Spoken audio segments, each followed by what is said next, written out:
everyone. I've had a request from one of our customers to see if I could show you how to use our gift tag. And I've rolled out some flower paste. Now I use the Renshaw flower paste, the flower modelling paste. I find that's the easiest one to use. There's plenty out there on the market, so if you have your favourites then stick with that. I've put a little bit of Trex on the board. Now Trex is a vegetable shortening. It's white vegetable shortening. You don't use lard or any animal fats.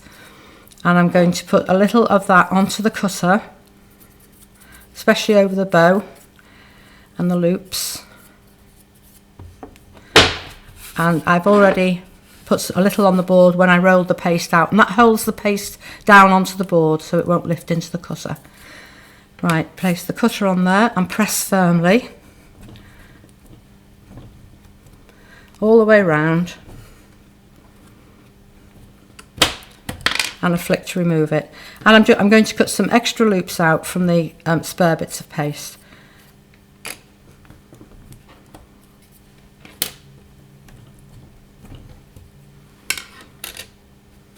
And then use a cocktail stick just to remove any small pieces of the paste that's not required. So pull the paste away. Just use the cocktail stick just to help you move that. And then also from the extra loops.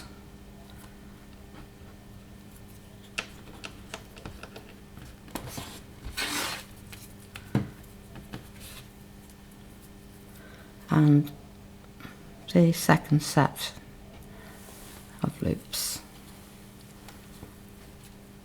Now I'm going to lift those onto a plastic bag or a piece of laminated paper.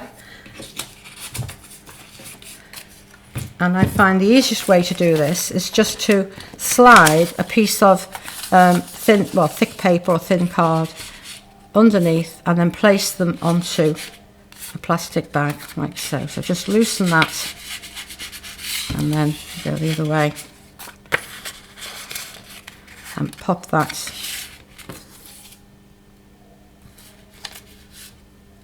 onto the bag. So I can do all my colouring on here. So I'm going to use some pink dust colour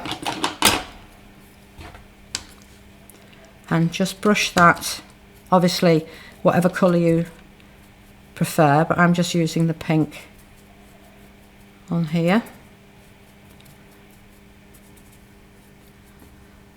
And I'm actually going to turn these over and colour the reverse side. So just again with your small palette knife, pop that over and just holding it with one finger.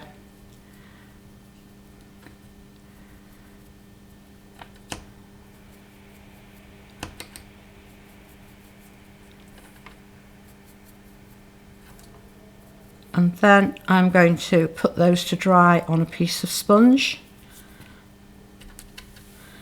And then I will also paint these, dust these. Now you don't have to do the other side of the actual gift tag loops, just the extra layers. Right, so go over that one, over that and over that.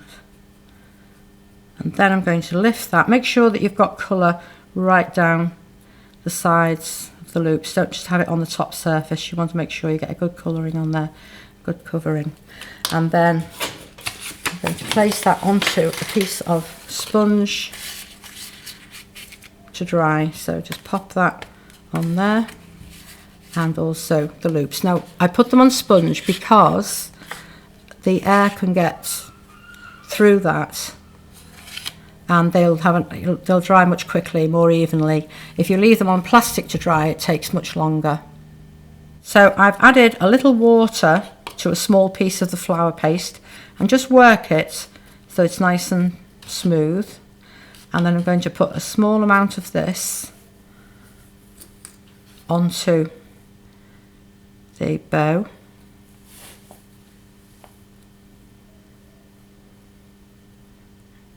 It's a bit stretchy, so cocktail stick helps. And then you can place a second layer of loops onto that. So just put a little bit of sponge in between the layers.